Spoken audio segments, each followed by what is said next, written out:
All right, welcome back. If you're working in embodied AI, you know the ultimate challenge, right? It's not making a robot do one thing perfectly in a lab. Right. It's getting it out there into the messy, real-world fuzzy instructions, weird lighting, tasks that take, multiple steps. Yeah, the open world problem, Yeah. it's tough. We need generalist robots. Exactly. And building those is super hard. So today, we're doing a deep dive into a really interesting paper. EO-1, Interleaved Vision Text Action Pre-Training for General Robot Control. And what's neat is they didn't just drop a model, it's a whole toolkit. Yeah. The EO-1 model itself, 3 billion parameters, plus this EO data 1.5M dataset, and even a benchmark, EO-Bench, all open source. Mm-hmm. And if you just need the quick version, the 1 minute takeaway on why this paper matters right now. Go for it. Okay, so EO-1 really tackles this fundamental dilemma in robotics architecture. It's a unified, single decoder-only transformer. Built on Qwen 2.5 VL, which is already pretty powerful. Right, and it manages to integrate two very different kinds of prediction mechanisms seamlessly, like in the same core model. Okay, that's the first big insight then. Fusing the high-level symbolic stuff, the reasoning with the low-level action. Exactly. Reasoning uses discrete auto-regressive decoding. Think standard VLM language head stuff. But then for the actual robot movement, the precise continuous actions. That's where they use continuous flow matching denoising. It's like getting symbolic planning and smooth physical control from the same set of weights working together. Wow. Okay. Insight number 2. The data. Critically, it's trained on EO data 1.5M. This is a new data set they built, and it's interleaved. What does interleaved mean here? They took real robot videos, essentially, and layered in tons of question-answer pairs about what's happening spatially and temporally.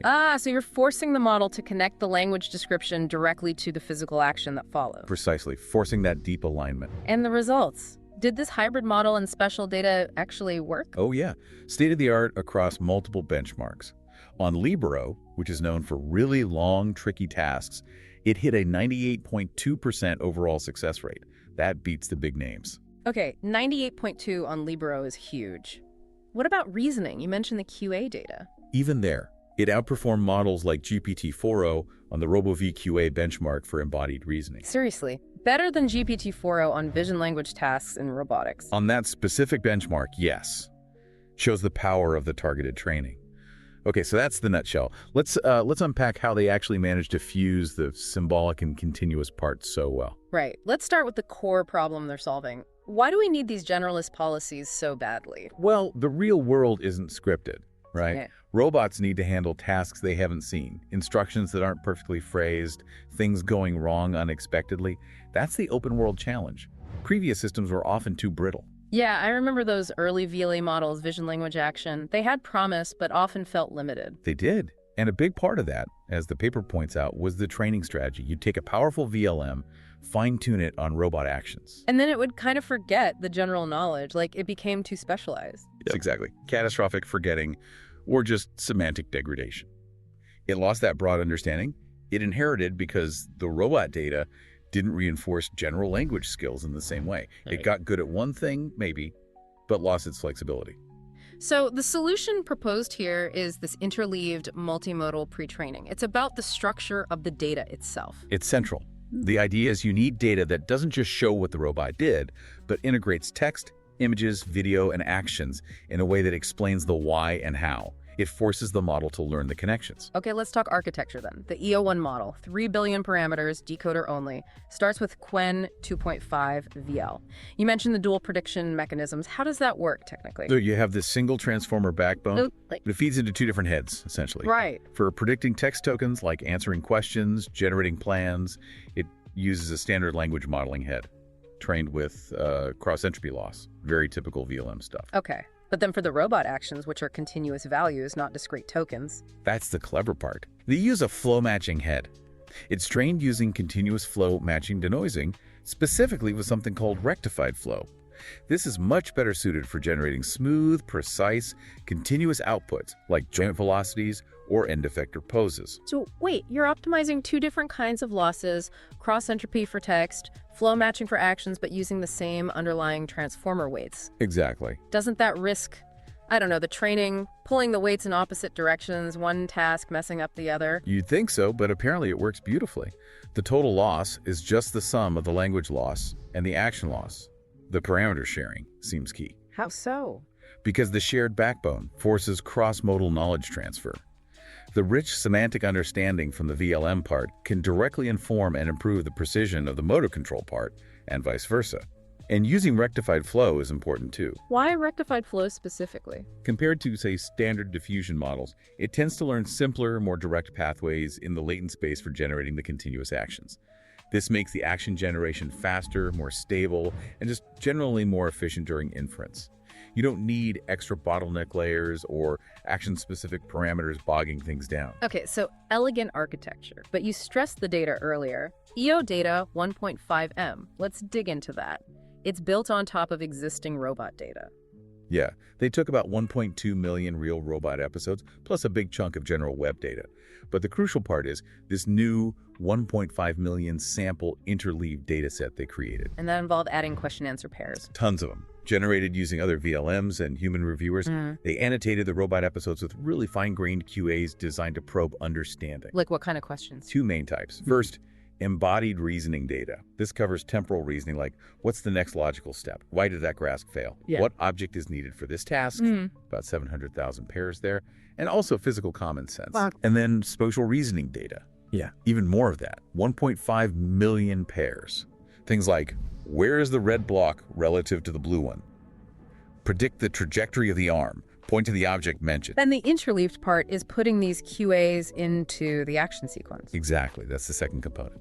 The interleaved vision text action data pipeline. They literally splice these QA pairs into the stream of observations and actions in temporal order. So the model sees an image, then maybe a question like, what should the robot do next? Then the answer, pick up the apple, then the actual action commands for picking up the apple, then maybe another observation. Precisely. They use a few formats, temporal reasoning format, spatial reasoning format, even a free chatting format. But the core idea is breaking away from just see image, do instruction. It's now this rich dialogue about the task interspersed with the actual actions. That feels really significant because you're explicitly teaching the model the link between reasoning about the task and executing the physical steps. You're tackling that plan-act mismatch head-on. It forces the model to internalize the causality. Okay, theory sounds great. Let's talk results. This is where the rubber meets the road, or I guess the gripper meets the object.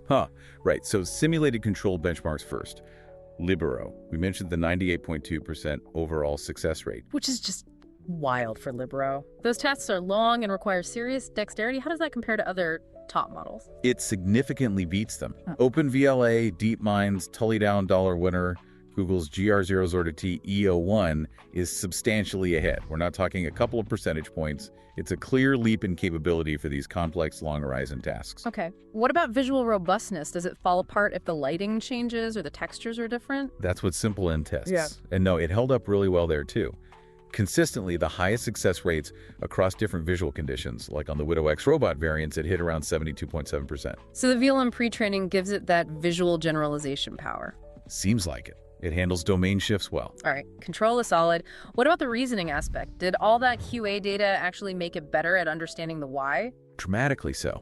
On RoboVQA, that's a benchmark specifically for reasoning about egocentric robot scenes.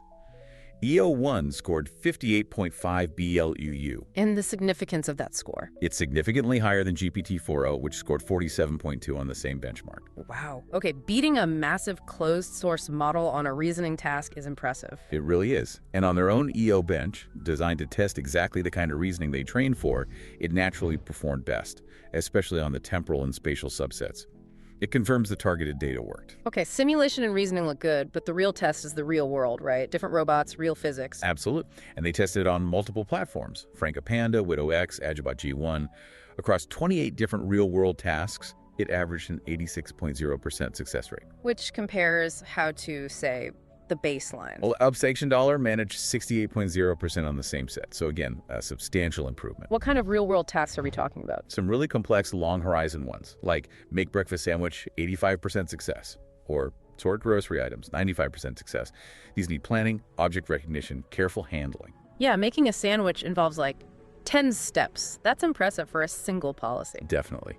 And they also tested tasks explicitly requiring embodied reasoning during execution. Things like playing tic-tac-toe against a person, or rearranging objects visually based on instructions. It performed really well there, too, much better than baselines, like 76% completion on tic-tac-toe. Okay, one thing that always trips up these VLM-based robots is language ambiguity. Slight rephrasing, typos. Does EO-1 handle that better? This was one of the most interesting findings for me. They broke down generalization into action, visual, and language axes. EO-1 showed the biggest relative gain in language generalization. Meaning Meaning it was much more robust to variations in the text instructions. Typos, different ways of saying the same thing, slightly fuzzy commands, it handled these significantly better, achieving a 79% success rate on linguistically varied instructions. that's huge for usability. Usually you have to phrase things exactly right. Exactly. That robustness is critical if these things are ever going to be useful outside a lab. So putting it all together, the message seems to be, cool architecture is necessary, but the right kind of data is just as crucial, maybe even more so. I think that's a fair takeaway. The ablation studies really highlight this. Tell me about those. What happens if you take parts away? Well, first, architecture matters. The full hybrid EO-1 got 98.2% on Libero.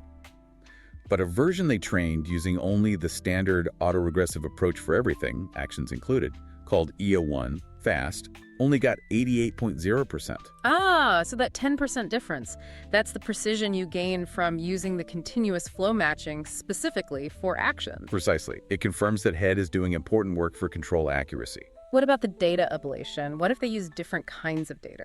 This was super revealing. They tried integrating generic multimodal data, specifically LAVA instruction following data. Standard stuff, but it doesn't have that carefully structured interleaved QA format linking reasoning to actions. What happened? Performance on robot control tasks dropped significantly. For instance, the real-world Agilbot sandwich task success fell from 77% down to 66%. So just throwing more but misaligned data at it actually hurt its ability to perform the physical tasks. Yes. It suggests the model got confused, maybe. It learned general world knowledge from LAVA, but that data didn't reinforce the specific causal link between language, reasoning, and physical execution needed for control. It underscores that you need task-aligned interleaved data. That makes sense. It's not just about quantity, it's about the quality and structure of that data for the specific goal of embodied control. It's great that they're releasing everything, the model, the code, the benchmark. Yeah, the EO robotics toolchain. It's a big contribution to the community, lets everyone build on it. What do they see as the next steps? Where does this research go from here? They lay out a clear path, expanding capabilities, navigation, handling obstacles, maybe understanding human intentions, more complex interaction, and also incorporating more data sources in different robot types, human data, humanoid robots, pushing towards truly general-purpose agents. So summing up, the big leaps here are really twofold. The unified hybrid architecture combining discrete reasoning and continuous control. And the EO Data 1.5M dataset showing the power of interleaved reasoning-focused data. And the core finding is that you need both working together to really push the boundaries of generalist embodied AI. Absolutely. It's a compelling demonstration that unifying symbolic reasoning and continuous control, fueled by the right kind of data, is a really promising path forward. Which leaves us, and you listening, with a final thought to chew on. If creating this super specific, task-aligned, QA-rich data like EO Data 1.5M is so effective, but also potentially a huge bottleneck to create, what are the best ways we could develop unsupervised or maybe semi-supervised methods to generate that kind of physical common sense and reasoning data at scale? How do we get that crucial ingredient without painstaking human annotation for every possible scenario? That's the multi-million-dollar question, isn't it? Scalable generation of high-quality, grounded causal data. That could be the next major unlock.